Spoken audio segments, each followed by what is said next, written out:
Watumishi wa Mungu, wachungaji, mitume na manabii wametakiwa kusimama katika nafasi zao, kufundisha kweli ya neno la Mungu, kuacha kujifungamanisha na siasa ili waweze kuwa na nguvu ya kuwakemea wanasiasa wanapopotoka. Ushauri huo umetolewa na kiongozi wa makanisa ya International Calvary Prophetic, mchungaji na nabii Rufingo Mwakiaba katika kongamano la Injili linaloendelea katika viwanja vya kanisa hilo Kigamboni Feri jijini Dar es Salaam, ambapo amesema katika siku za hivi karibuni kumekuwa na tabia ya baadhi ya watumishi kuwa chawa wa viongozi wa kisiasa, jambo ambalo limewanyima fursa ya kuonya na kuelekeza katika kweli. Maki wako manabii wengine wanatabiri kwa utashi wa pesa, kwamba nikitabiri hivi labda kiongozi wa nchi atanipa pesa. Sasa hiyo sio kusudi la Mungu. Lazima turudishe misingi na kusudi la Mungu.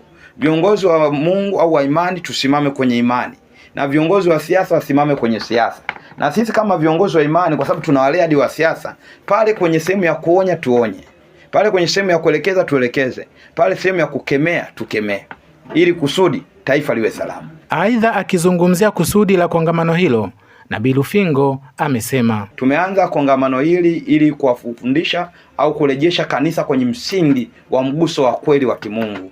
Maana iko miguso mingi sana, mingine ni ya uongo, inawezekana watu wanakaa wanatengeneza na namna mbalimbali, lakini tunahitaji watu wajue kwamba Mungu hadi leo anaweza kutenda.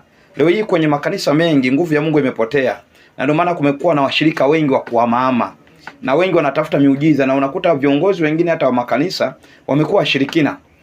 Unaweza kukuta ni mchungaji lakini anaenda kwa mganga au anaelizi au anaamini pia kwa waganga au anaamini kwenye ushirikina au uchawi. Lakini chanzo cha matatizo haya kwamba wako watumishi wengi wamekuja kwenye utumishi wakifikiria kupata fedha au kutajirika. Pamoja na hayo, amesema kutokana na kuwa na wimbi la watu walioingia katika utumishi kwa njia ya kujipatia fedha, amewataka waumini kuwapima watumishi hao kwa neno la Mungu. Na watumishi wengi wameingia kwenye Injili kwa lengo la mafanikio ya mwili, wapate pesa, wapate maisha, wapate magari. Sasa tunacho kwamba mnapoenda sehemu yote, hiyo huduma yote, hebu chunguza, msikatae mtumishi yote, awe mtume, nabii, mchungaji, lakini je, muangalie anatembea na neno, anasimama na neno, anafundisha watu kweli ya Mungu.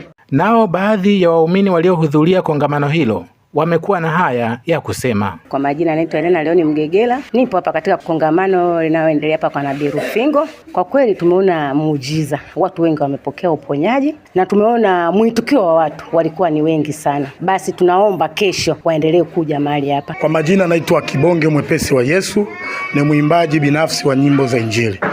Kwa hiyo niwaambie tu kwamba ndugu zangu, wale waliokosa siku hii ya leo, sio wamekosa mambo mazuri kweli. Mahala hapa ni pana uponyaji, ni sehemu ambayo isiyolala na deni. Kutoka Kigamboni jijini Dar es Salaam, ni John Luhende, Wapo Radio.